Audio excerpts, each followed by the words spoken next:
कि जो मूवमेंट है दोनों का वो रिवर्स डायरेक्शन में होगा, then only it is possible for us to get the moving peak. उसमें मूविंग पीक की मैक्सिमम हाइट को सेट करेंगे और सेट करने के बाद उसको 60% पे गेन से चेंज करके फिक्स कर देंगे। तो ये हमारी सेंसिटिविटी सेटिंग हो गई।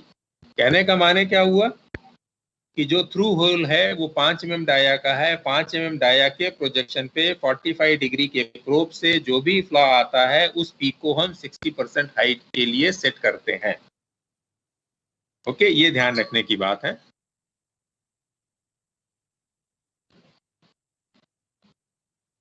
अब उसके बाद टेस्टिंग करने के लिए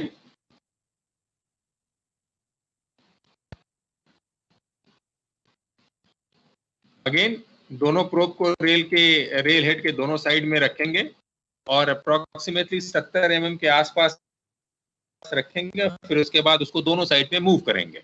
मूव करने का भी तरीका वही है, one will go ahead and another will go back.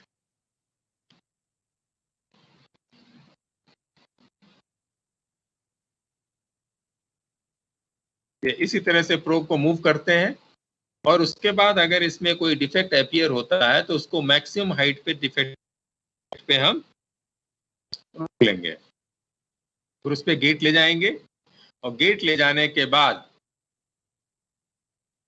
We will check what will be the height of the probe. और इसमें हम डिस्टेंस देख लेते हैं, सरफेस डिस्टेंस क्या है, तो उससे ये पता लगेगा कि ये प्रोब ये वेल्ड में है या वेल्ड के बाहर है।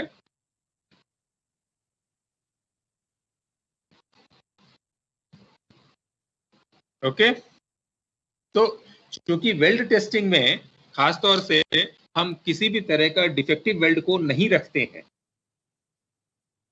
80 वेल्ड की टेस्टिंग डिपो पे हो जानी चाहिए या सॉरी फ्लैश बट की वेल्डिंग डिपो पे हो जानी चाहिए, या अगर हम mobile flash butt welding plant से काम कर रहे हैं तो उसके तुरंत बाद हो जानी चाहिए और कोई भी डिफेक्टिव वेल्ड ट्रैक में नहीं रहेगा। This is a very clear thing. इसीलिए यहाँ पे इसकी कोई रेंज नहीं देते हैं, कहते हैं कि अगर कोई भी इसमें मूविंग सिग्नल मिला तो वो डिफेक्टिव वेल्ड कहलाएगा। नाउ 70 डिग्री प्रोब, तो अभी क्या किया हमने, ये हेड की स्कैनिंग किया। अब इसमें एक चीज बहुत इंपॉर्टेंट है जो थोड़ा सा समझना है।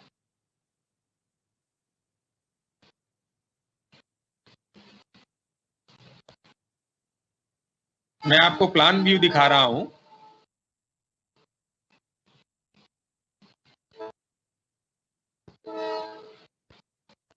ये हेड है और सपोज ये हमारा जो वेल्ड का रीजन है,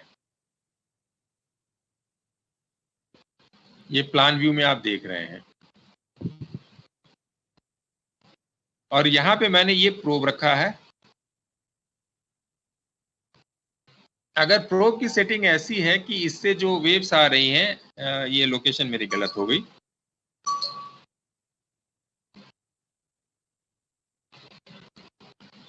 ये ठीक 45 एंगल पे निकलती हैं अगर ये वेव्स, तो ये लगभग मिडिल में आएगी और इसको मिडिल में ही हम कैप्चर कर लेंगे। तो ये 45 बना रहा है, ये 45 बना रहा है।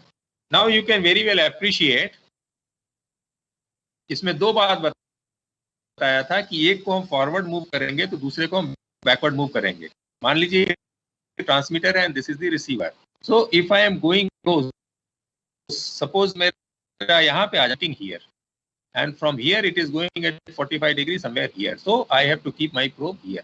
That is why it is required to move one probe forward towards the joint, another will be away from the joint. Similarly, if the other location, say this location, so from here 45 degree it is going here and it is detected at this location. So what another thing you are coming understanding, see if the transmitter is closer to the defect, then it is closer to the transmitter side. If transmitter is farther to the defect, then defect is closer to the receiver size. तो इस तरह से इसको जो move करते हैं, we are trying to capture the whole width of the head. That is as far as the movement concerned in along the rail head. Second thing is that if you look in the elevation, so elevation में ये दिखाई देगा, ये rail का head है और ये कहीं फुट आएगा. So rail head में now defect can be any reason, anywhere. So जो इसको move करना होता है, number one, I am moving forward, but I am moving again in a zigzag manner so that it is able to cover the full depth of head. And this cannot be done in one go. Therefore, we have to make 3-4 round of movement from each side. So कहने का माने ये है कि whenever I am doing weld testing, in that case 45-degree probe will move towards the weld as well as moving. We are making a vertical movement in a zigzag manner so that we are trying to cover the entire head region. Is this point is clear? Yes, sir. आप लोगों के साथ जो main problem आ रही है वो ये है कि चूंकि आप लोग इसको हैंड टेस्टिंग खुद करके नहीं देख पा रहे हैं, इसलिए थोड़ा सा एप्रिसिएशन का प्रॉब्लम है. आपको फील्ड विजिट में अगर मौका मिलता है बाद में तो इसको देखना, खुद अपने हाथ से करके देखना तो फील आएगा. ओके सर, एक बार एलिवेशन वाला फिर से बता दें. जैसे ये प्रोब को जब मूव करेंगे तो say this is the probe, so we will take this type of zigzag path. So it is moving forward but moving up down so that it is able to cover the entire depth of the head as well as entire width of the head. Okay? Yes, sir. Now next point, 70 degree के लिए. Now 70 degree probe का इस्तेमाल हम करते हैं web के लिए. ये हेड वाला रीजन हो गया, अब वेब बता रहे हैं. तो अब इसमें सेंसिटिविटी सेटिंग करने के लिए 70 डिग्री प्रोब लगाएंगे.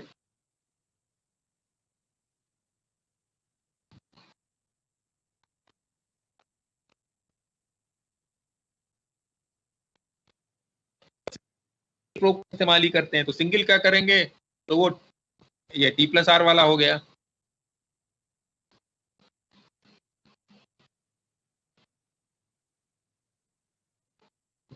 एक ही प्रोब को हम होल के पास बैकवर्ड एंड फॉरवर्ड मूव करेंगे और उसके बाद जब भी मैक्सिमम पीक मिलेगा उसको हम करके 60% पे सेट कर देंगे.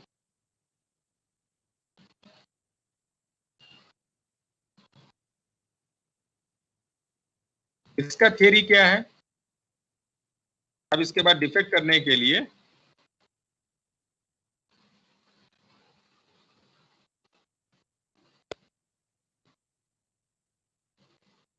लगभग 100 mm के पास इसको रखा और फॉरवर्ड और बैकवर्ड मूव करेंगे. इसको भी 2-3 बार करेंगे और इसको भी फुल वेब में करेंगे, यानी वेब की पूरी डेप्थ में करने की कोशिश करेंगे. तो इसको भी ऊपर नीचे जिगजैग करके ले जाना पड़ेगा.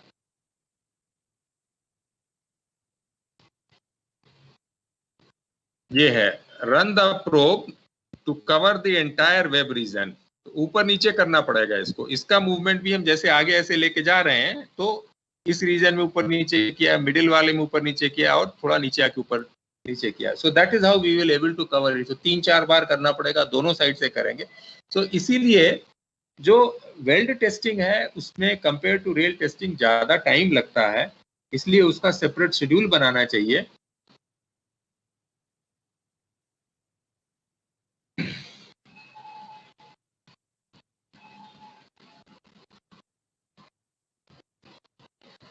और इसमें भी अगर कोई भी मूविंग फ्लॉ मिला तो उसके बाद ये सीधे सीधे डिफेक्टिव वेल्ड क्लासिफाई हो जाता है. इसमें कोई परसेंटेज ऐसा नहीं दिया है कि IMI या OBS कुछ भी होगा. फ्लैंज टेस्टिंग उसी तरह की है जैसे AT वेल्ड में बताया गया है. इसको सेट कर दिया, करने के बाद इसको मूव करेंगे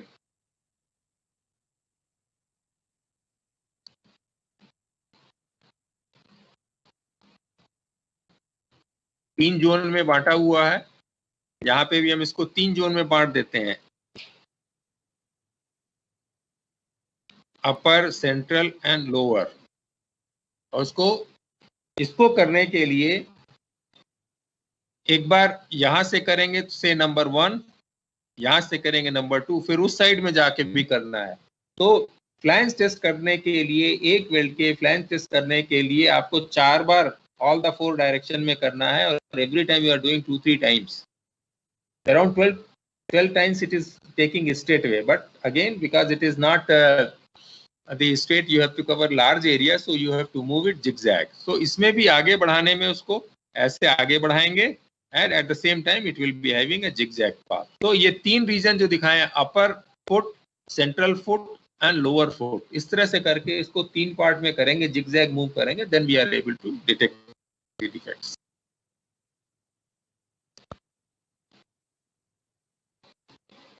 ये जो डिस्टेंस नाप रहे हैं, ये आप कैलकुलेशन करके वेरीफाई कर सकते हैं ये वेल्ड में की रेंज में आ रहा है या कहीं और है। अब इसको आपको मैं मैनुअल में प्रोविजन दिखाता हूं कहां पे है।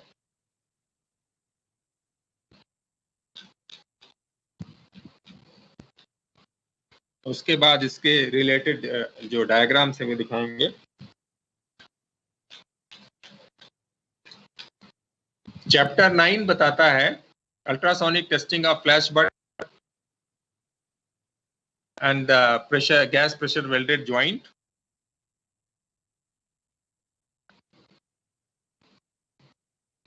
Two single crystal 45° 2 megahertz probes and one single crystal 70° 2 megahertz probe.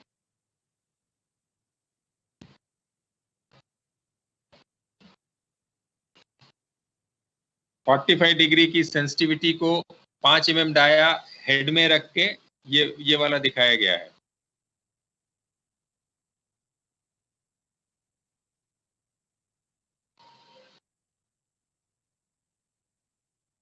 Okay, और ये वेब के लिए है 70° प्रोब का। अब इसका आपको टेस्टिंग करने का तरीका I will show you. Figure 24A।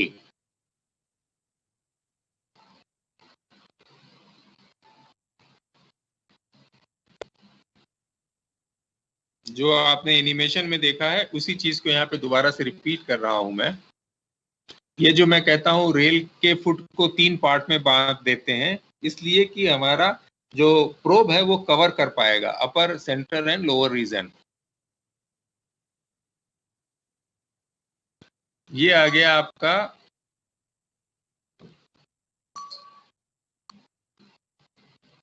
Position of 45° angle probe and beam for the various flaw location when examining the head of gas pressure and flash butt welding। इसमें देखिए, सबसे पहला थोड़ा बड़ा कर देता हूं, आपको दिखाई देगा अच्छी तरह से।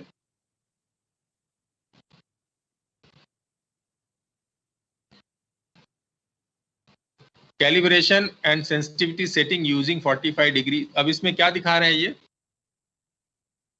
ये रेल हेड हो गया।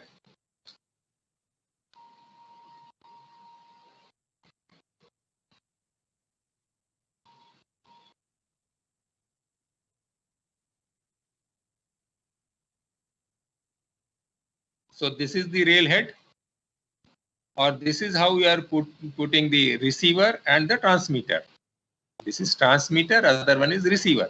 So 45° angle का ये जो चित्र दिखाया था आपको, that way it is coming from the defect, it will be reflected and it will be captured by the receiver. Now the whole location is 25 mm below the rail head. So ये जो probe है, again it has to move slightly in this manner so that you will able to capture it and then maximize this gain. Second, यहाँ पे ये दिखाया हुआ है, that is fine, ये हम डिस्कस कर चुके हैं। अब इससे कैसे चेक कर रहे हैं वो देखिए।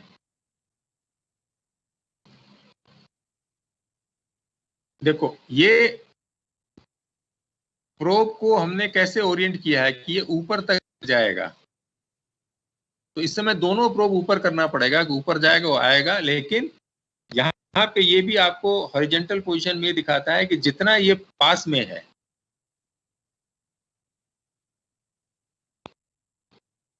it is able to show the defect at this phase. Okay.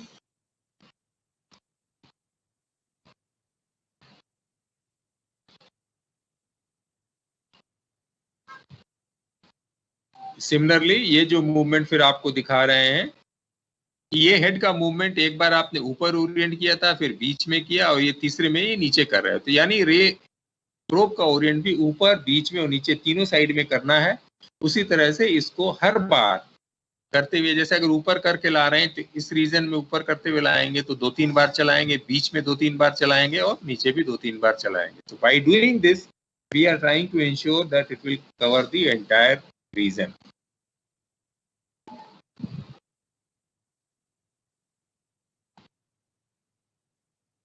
इसके बाद ये आ जाता है वेब का।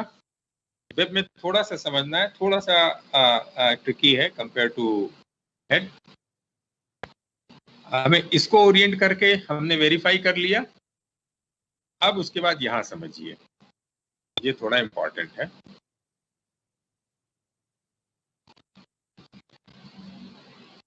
यहां क्या हो रहा है कि this is your defect line. Now when the probe is at an appropriate distance, so it will be sending at this 20 degree. ये वाला एंगल जो है ये 70 डिग्री, तो 20 डिग्री से आ रहा है, तो it will able to capture almost the farthest end, यहाँ पे जो डिफेक्ट है। और जैसे जैसे हम दूर जाएंगे, then what is happening, if I am the farthest end again, say this position, then what is happening, it will be hitting other side of the web, then reflecting and going to the top of the, means the same side here, and then it is again reflected back and captured by the probe. So ये जो length cover किया गया है from this range to this range, it is able to, within this range you are able to capture the entire web region. तो इसमें इसको जैसे आप पीछे लाओगे, सपोज यहाँ ले आए हैं, then what will happen, it will go and hit somewhere here and then go back. So like that, this is the movement range. और उसके बाद हमारे पूरे वेब में करना है, तो उसको भी हम upper region, middle region, lower region, ऐसा 3 पार्ट में बांट के कर सकते हैं। सारा हेड हमें उसमें कैप्चर करने को मिल जाएगा।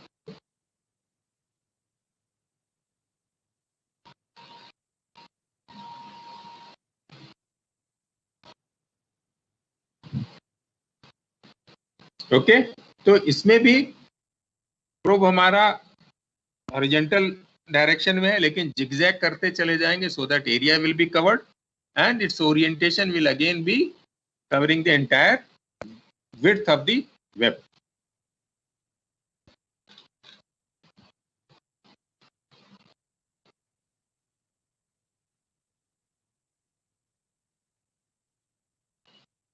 तो ये वाला आपका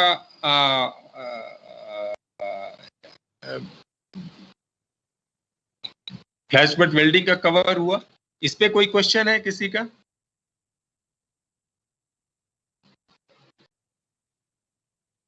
any question? No sir.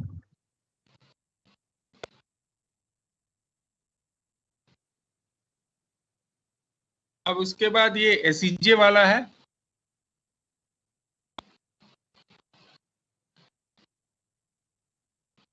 Zero degree, 45 degree और 70 डिग्री। तो ये 3 तरह के प्रोब का इस्तेमाल होगा। कैलिब्रेशन ब्लॉक, IAW ब्लॉक, वो सारी चीजें जो है नॉर्मल रूटीन में जैसे जैसे आप प्रोब्स का कैलिब्रेशन करते हैं करेंगे।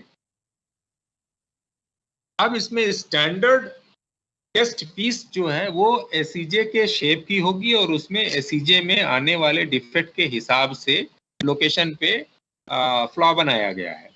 तो ये एसईजे की टेस्ट पीस भी जरूरी है। तो अभी तक कितनी टेस्ट पीस की मैंने बात कर दिया? एक तो स्टैंडर्ड रियल टेस्ट पीस आ गई जो 70 डिग्री के लिए इस्तेमाल होगी। फिर उसके बाद वेल्ड के लिए 80 वेल्ड की अलग से होगी, फ्लैश बट वेल्ड के लिए अलग से होगी, एसईजे के लिए अलग से होगी। तो जिस तरह की स्पेशल फीचर है, इनकी शेप और साइज की वजह से आपको वो टेस्ट पीस बना के रखनी है।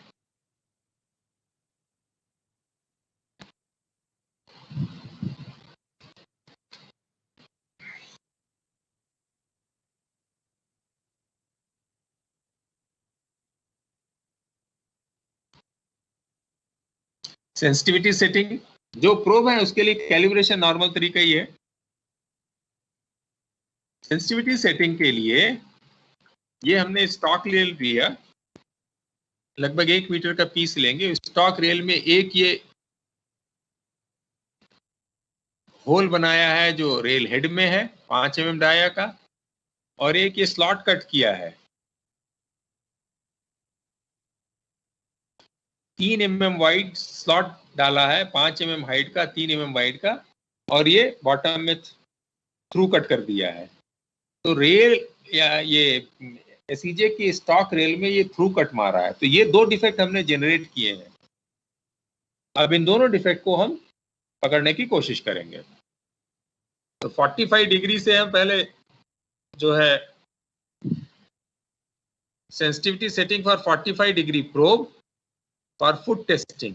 फुट टेस्टिंग का माने हम इस रीजन की कहीं ना कहीं से पकड़ने की कोशिश कर रहे हैं।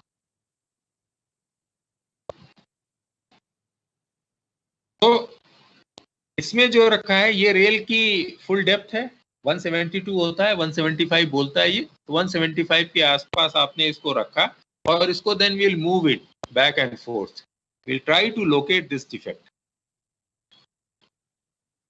ओके, और इस डिफेक्ट को लोकेट करने के बाद हम उसको 60% पे सेट कर देंगे।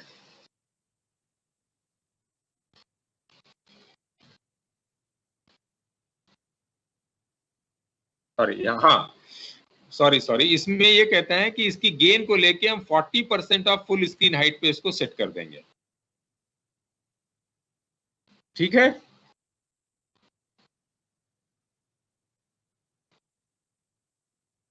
अब उसके बाद हमें जब टेस्टिंग करना है तो again we will be orienting toward the same flaw and then we'll see what is the value of peak height is coming. 70 degree की सेंसिटिविटी सेट करने के लिए ये जो होल है इस पे हम चेक करेंगे।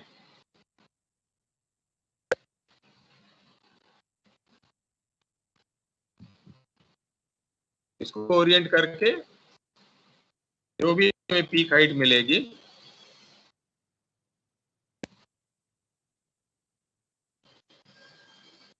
उसको हम 60% पे सेट कर देंगे।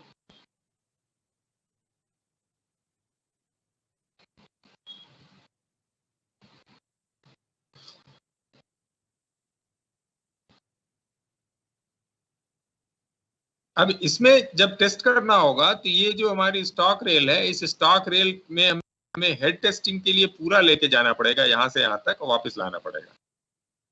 तो हमें ये स्टॉक रेल का पड़ेगा, इसी तरह से टंग रेल में भी आएगा।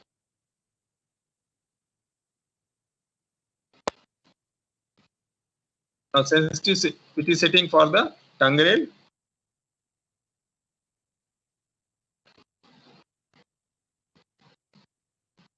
टंग रेल में भी हमने एक ये बॉटम पे ये स्लॉट बनाया है 5 mm का, और इस स्लॉट को 70 डिग्री प्रोब को फ्लैंज पे रख के चेक करते हैं।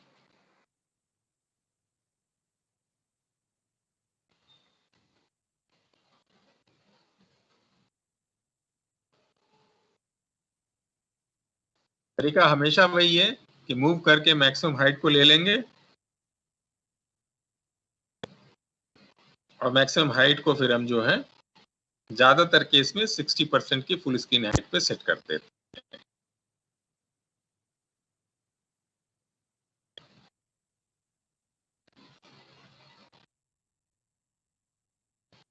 उसके बाद टेस्ट करते समय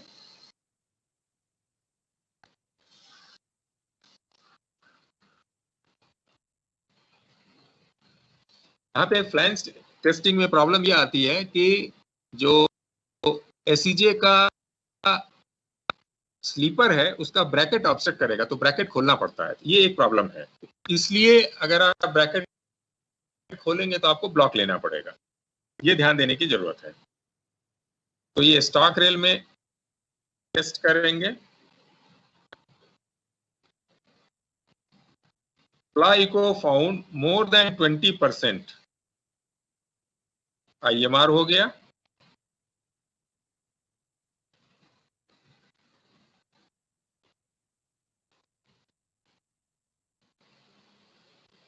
इसमें चूंकि स्ट्रेंथनिंग करने के लिए स्ट्रिप लगाते हैं, तो इसके लिए 45 डिग्री प्रोब से हम जो है चेक करके स्टार क्रैक को पकड़ने की कोशिश करते हैं, और any star crack will be again IMR हो जाएगा। इसी तरह से टंग रेल चेक करने के लिए 70 डिग्री प्रोब को ऊपर से मूव करेंगे।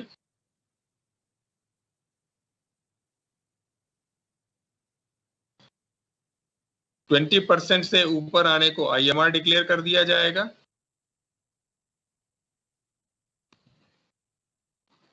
एंड फ्लैंज में जो वो कट मारा था, ये चित्र में थोड़ा उल्टा दिखाया है, जो फ्लैंज में कट मारा था उस पर मूव करके then will try to find out the cut and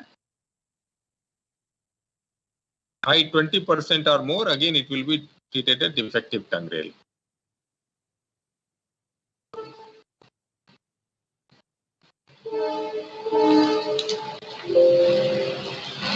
ये मैं आपको दोबारा से मैनुअल में दिखाता हूं।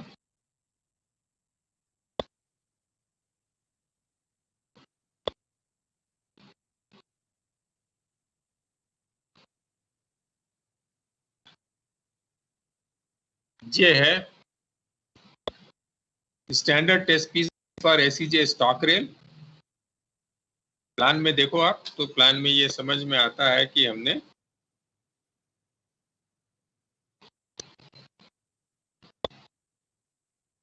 थ्रू होल कट मारा हुआ है,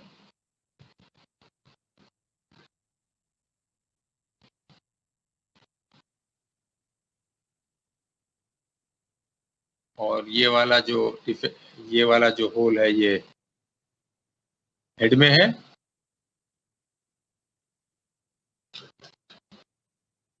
और ये टंग रेल में सेम 5 mm हाइट का 3 mm वाइड का ये मारा हुआ है। सॉरी, ये स्टॉक रेल का चेकिंग का दिखा रहा है। 45 डिग्री प्रोब को रख के आप कैसे चेक कर रहे हो, और ये 70 डिग्री प्रोब जो है ये इस होल को, इस रेंज को टारगेट करेगा।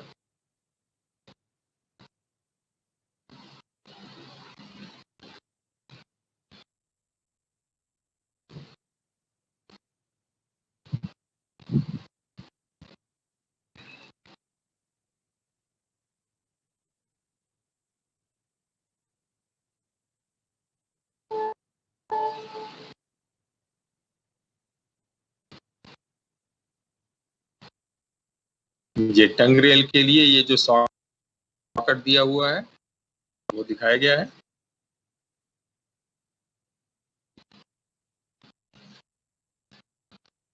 ओके, सो इसके जो रिलेटेड चैप्टर है we will move to that.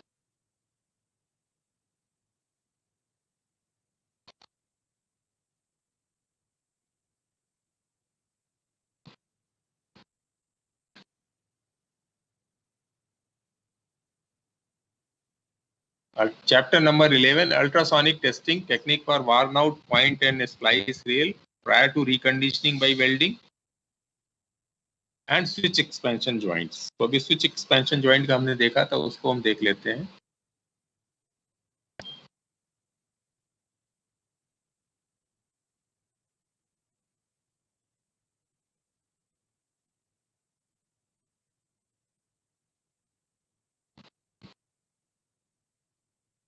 This is the provision for standard test piece. 1 metre long rail लेंगे और उसमें 3 mm by 5 mm का फ्लॉ, 5 mm डाया का होल, ये सारे डिटेल इसमें दे रखे हैं। उसका रेंज का कैलिब्रेशन कैसे कर रहे हैं, सेंसिटिविटी सेटिंग कैसे डालेंगे, ये मैं लैंग्वेज एक बार पढ़ देता हूं, आपको समझ में फिर से आएगा। The probe shall be placed so as to direct the beam toward the simulated flaw. The probe shall be moved toward the socket in zigzag manner so as to get the maximum reflection. Problem ये होती है कि you never know what is the defect. So at the time of sensitivity setting, we know clear cut where the defect is there, so we can pinpoint and then set the height. But when the defect is there, we don't know, so we need to cover the entire range, entire area of the rail foot or rail head and length. So that is how you have to move in this manner.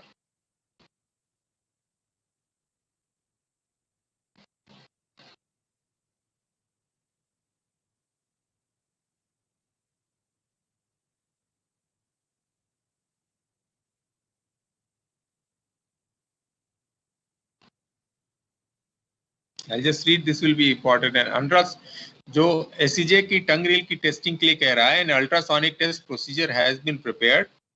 Study revealed that even a small fatigue of 4 to 5 mm width in this location caused failure of the tongue rail.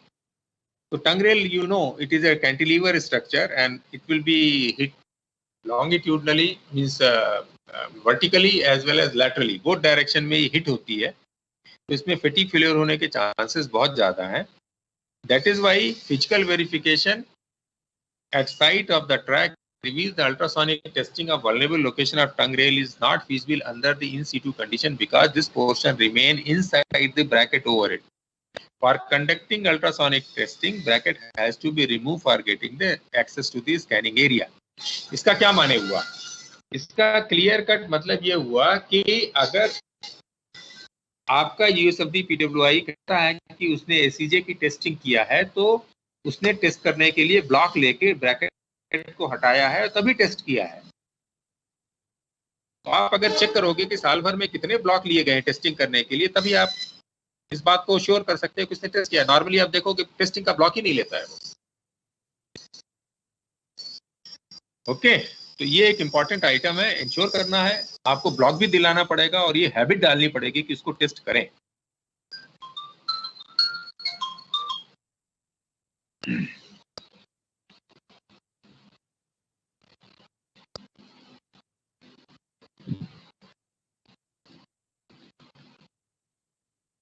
Now अभी 70 degree probe वाली बात करते हैं, तो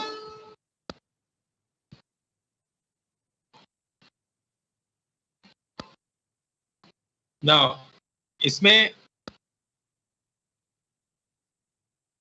70 degree के लिए इसको अपर zone of the flange of the tongue rail with the beam directly towards the socket और 5 mm सॉकेट जो दिया है उस पे करके 60% पे इसकी सेंसिटिविटी को रख देते हैं. तो ये जो रीजन है, again it will be hindered by the bracket, तो ब्लॉक की जरूरत पड़ेगी, इसको टेस्ट करना पड़ेगा आपको. टेस्टिंग की फ्रीक्वेंसी इसकी दे रखी है once in a year.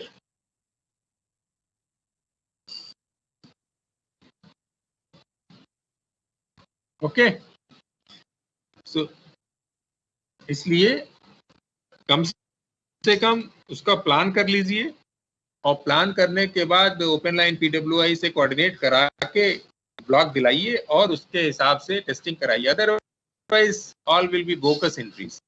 ये बहुत ध्यान देने की जरूरत है. नाउ अब इसके बाद एक करेक्शन स्लिप आई थी. पुराने मैनुअल में पॉइंट एंड क्रॉसिंग की टेस्टिंग को लेके कोई क्लियर कट करेक्शन नहीं है. उसके बाद एक करेक्शन स्लिप आई थी, करेक्शन स्लिप नंबर 5. तो इस करेक्शन स्लिप के हिसाब से अगर आप देखेंगे तो क्या करता है, guideline for USFD testing of tongue rail and point and crossing in service para 10.6 has been modified. So इस पैरा के हिसाब से अब इन सर्विस की बात एक करने लगते हैं.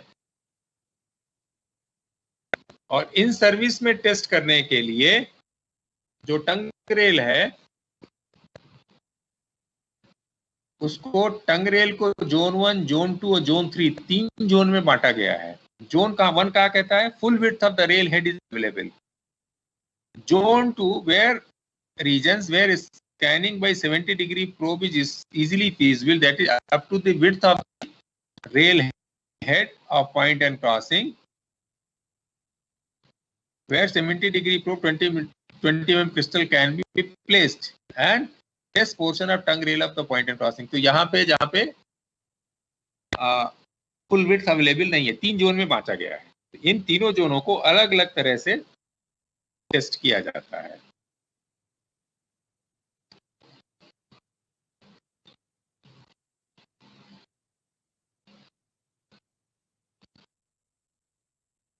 जोन 1 क्या है ये देखिए जरा.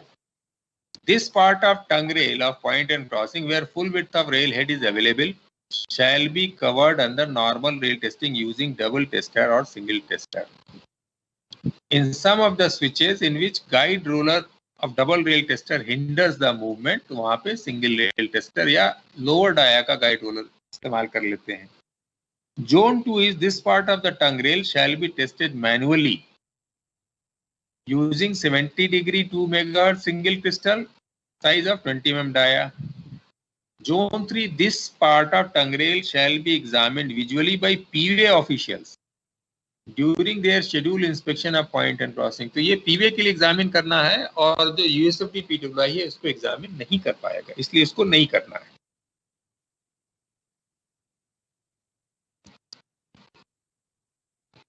Classification of defect. The defect classification shall be made as per provisions given in item 1A, 2A, 3A, 4 of annexure 2A. annexure 2A आपको मैंने बताया था ये थ्रू रेल टेस्टिंग वाले है, तो थ्रू रेल टेस्टिंग की ही तरह से इसका क्लासिफिकेशन कर देना है. लेकिन ये जोन 1 का हो गया. जोन 2 के लिए जो item 2A 3 of annexure 2A of the manual कर देना है. ओके तो जोन 1 और जोन 2 दोनों के क्लासिफिकेशन में थोड़ा सा अंतर दिया है, वो कर लेना है. Action to be taken 30 kmph का एक्शन कॉशन लगाना है और टंग रेल को 3 दिन के अंदर बदल देना है. तो ये टंग रेल के लिए हो जाता है. इसको अगर हम पीपीटी में देखेंगे तो बहुत ज्यादा डिटेल में नहीं बना है, लेकिन थोड़ा सा फिर भी समझ में आएगा.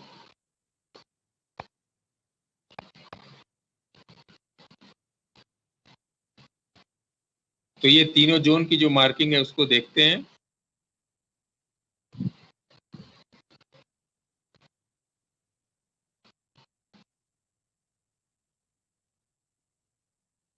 This is your typical tongue rail. इसमें जो जोन ए है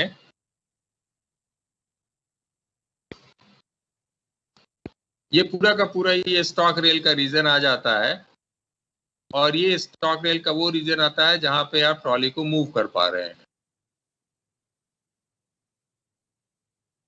ये वाला रीजन आएगा और ये वाला रीजन आएगा.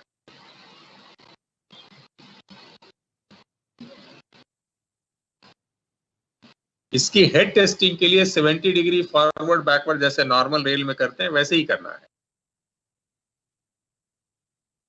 उसके बाद जोन 2 का रीजन आता है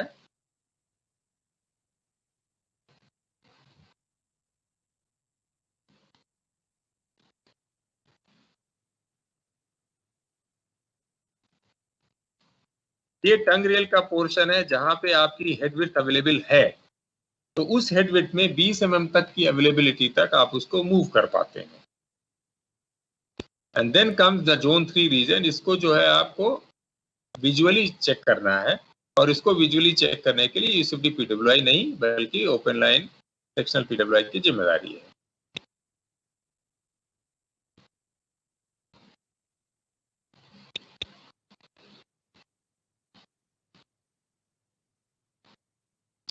सीएमएस क्रॉसिंग की यूएसएफडी टेस्टिंग नहीं हो सकती है, इसलिए उसके लिए इंसिस्ट करना या क्वेश्चन पूछना या कुछ करना इज नो यूज. तो सीएमएस क्रॉसिंग नहीं होता है.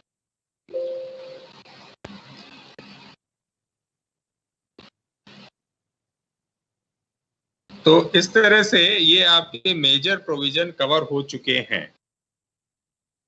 Now I am left with around 1 hour time, 45 minute और सो। अब आप लोग को और क्या जानना है? I will tell you about A scan and B scan. एक बहुत छोटा टॉपिक है, 5-10 मिनट में उसमें लूंगा। उसके अलावा आप कुछ जानना चाहते हैं तो मेरे को बताओ, that I will try to cover.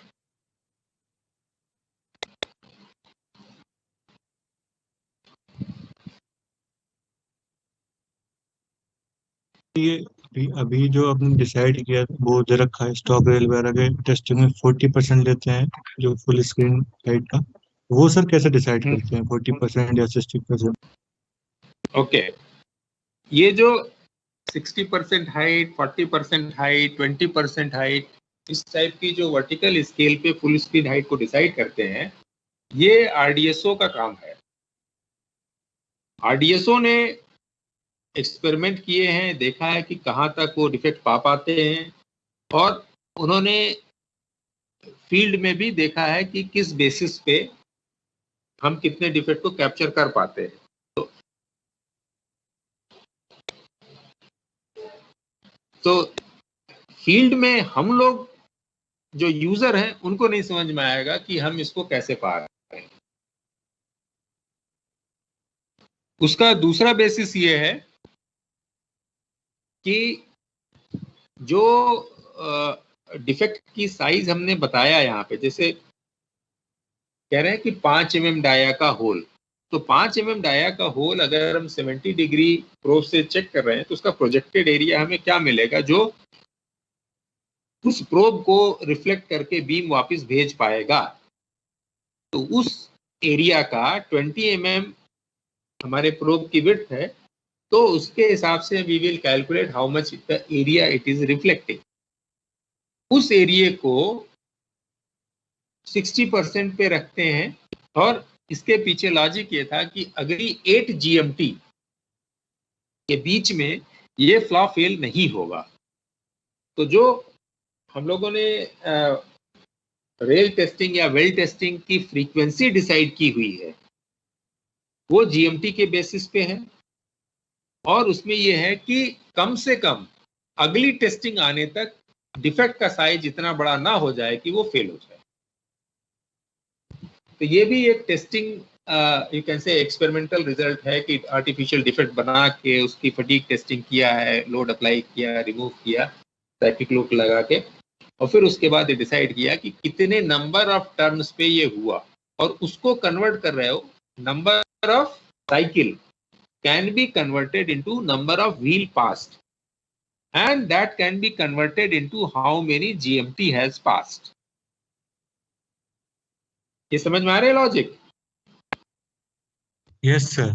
Each wheel passing will give you certain tonnage, and each wheel passing will give you one cycle.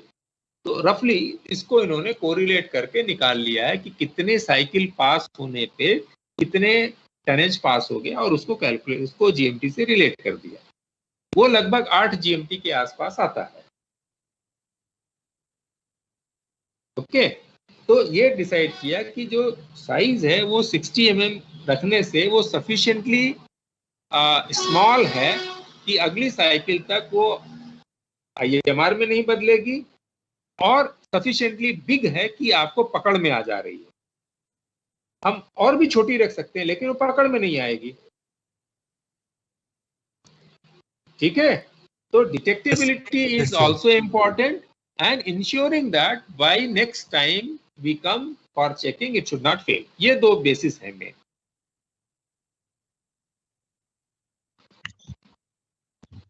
Any other question?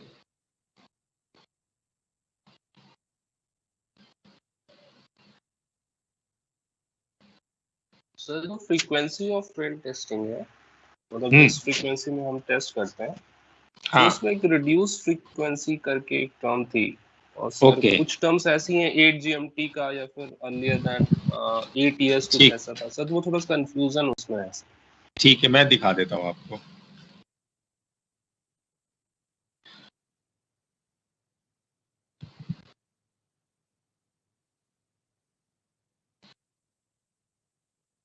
ये जो पैरा है, आप इस पैरे की बात कर रहे हो, पैरा 815 है, that is frequency of testing of welded joint.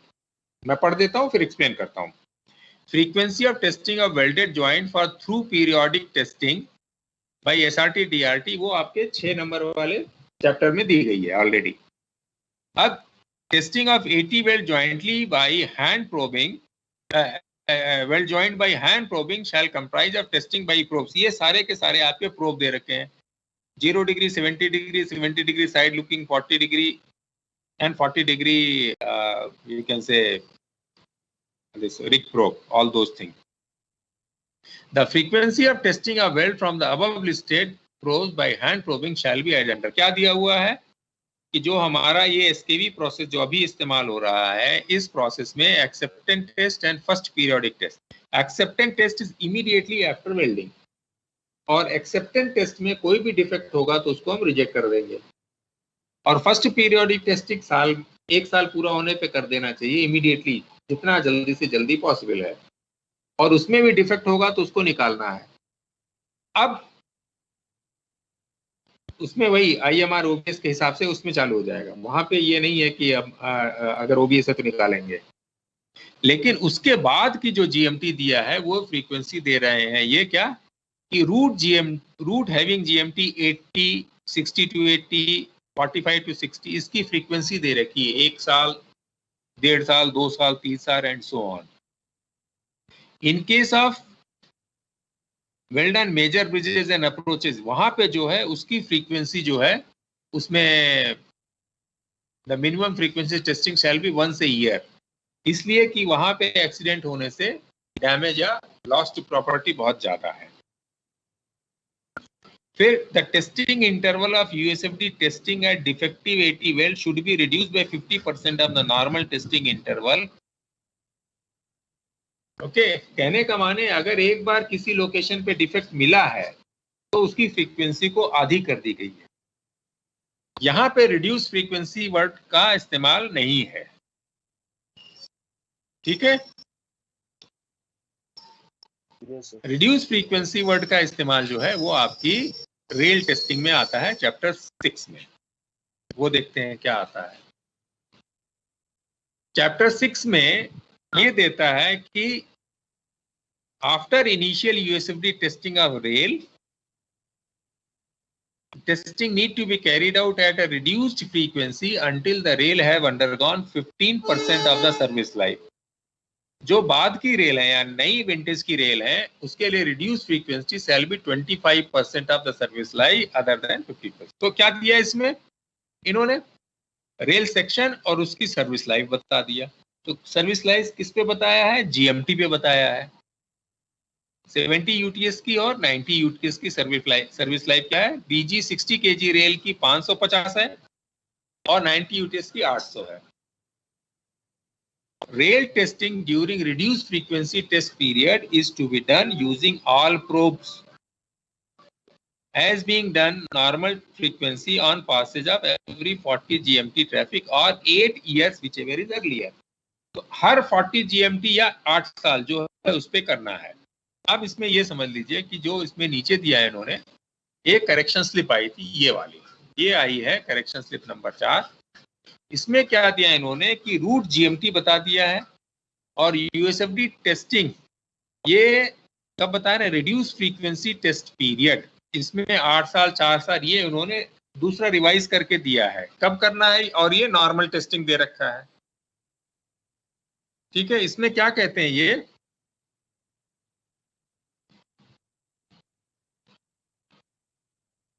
Okay, ये नई रिवाइज फ्रीक्वेंसी खाली इन्होंने बता दिया है। तो इसमें क्या हो जाता है कि जो हमारी टेस्टिंग की फ्रीक्वेंसी है वो ज्यादा हो जा रही है, हम जल्दी जल्दी टेस्ट कर रहे हैं। Okay, that is only they are mentioning here.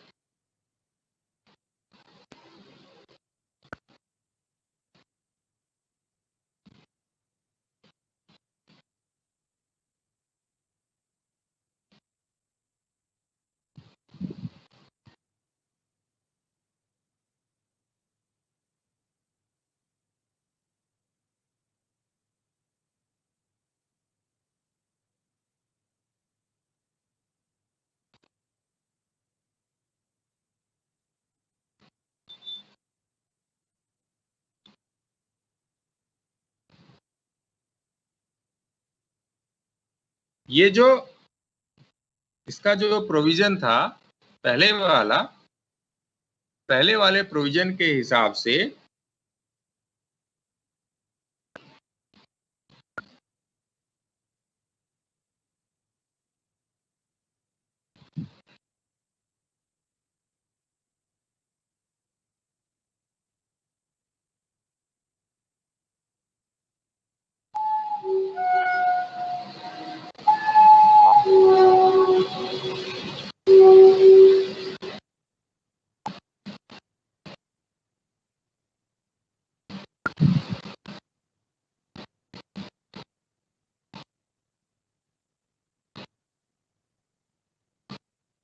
यहाँ पे वर्ड ये पैरा पढ़ो, ये जो लिखा है पहला पैरा क्या था, rail testing during reduce frequency testing period is to be done on passes of every 40 GMT or 8 year। ठीक है, यस। तो यहाँ पे जो इन्होंने दिया था वो रिड्यूस टेस्टिंग फ्रीक्वेंसी आप हर 40 GMT के पास होने पर या 8 साल तक करते रहेंगे। अभी क्या कर दिया इन्होंने, अभी क्या कर दिया कि यहाँ पे ये वाला क्लॉज हट गया, 40 GMT 8 साल वाला क्लॉज हटाने के बाद उसकी जगह क्या कर दिया कि 25% जो लाइफ है, यानी 800 GMT की रेल है, तो 800 GMT की लाइफ यानी 25% हो गया 200 GMT। ठीक है, तो 200 GMT में अगर हर 40 GMT पे करना है, अब आप ये मान लो, आप इसमें से आपने सेक्शन ये ले लिया कि जो आपका ये 40 GMT तक वाला है, 24 से 40 GMT वाला सेक्शन लिया। ठीक है, तो अगर हम 24 से 40 ये वाला सेक्शन ले लेते हैं तो इसमें हमारी क्या है, 800 GMT उसकी लाइफ है, 25% ऑफ 800 GMT हो गया 200, और इसको अगर हम पहले 40 GMT ले लेते हैं तो 40 GMT के हिसाब से इसको हमें कितने साल मिलेगा, ये सेक्शन हमारा 40 GMT का है, तो इसमें 5 पीरियड आएंगे यानी 5 साल और 8 year which ever is earlier, यानी हम 200 GMT तक जाएंगे। और चूंकि हमारे सेक्शन में 24 से 40 है तो हम अपर रेंज ले रहे हैं, 40 GMT हर साल पास हो जाएगा। इसका माने 5 साल में ये 200 GMT का कोटा पूरा हो गया, और इसको हम टेस्टिंग क्या करेंगे, इसकी टेस्टिंग हम जो है पहले से 40 GMT पूरा होने पे कर रहे थे। ओके, अभी क्या कर दिया इन्होंने, अभी ये कर दिया है कि आप जो है इसकी टेस्टिंग जो है यहाँ पे हर 6 महीने पर करेंगे। पहले क्या होता है, ये 1 साल होता, अभी इसकी टेस्टिंग क्या हो गया, 6 मंथ हो गया। ओके, नॉर्मल टेस्टिंग आप 3 महीने में करते हैं, यानी जब आपका ये 5 साल का टाइम पूरा हो गया तो इसकी टेस्टिंग की फ्रीक्वेंसी है 3 महीने, और अभी टेस्टिंग की फ्रीक्वेंसी है 6 महीने। लेकिन पुराने प्रोविजन के हिसाब से इसकी टेस्टिंग की फ्रीक्वेंसी हो जाती 1 साल। ये बात समझ में आई है, अभी भी कंफ्यूजन बाकी है? ओके, मतलब वो 40% वाला क्लॉज हट गया, उसकी 25% का नया क्लॉज आ गया। 40 GMT या 8 ईयर वाला जो क्लॉज है, हाँ, उसको हमने इससे सुपरसीड कर दिया। ठीक है, तो मतलब सर जैसे 25% तक उसकी जो लाइफ है उस टाइम तक हमें मतलब मोर फ्रीक्वेंसी में करना है, उसके बाद नॉर्मल फ्रीक्वेंसी में करना है।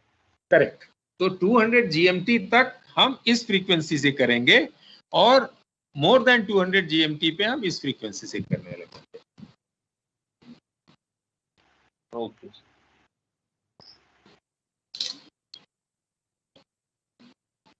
Okay, so shall we take 2 minute break, 5 minute break, कुछ लेना है या shall I continue? Any question? अगर क्वेश्चन नहीं तो वी कैन टेक ब्रेक, फिर उसके बाद ए स्कैन बी स्कैन पे थोड़ी बात करते हैं, and then we will close.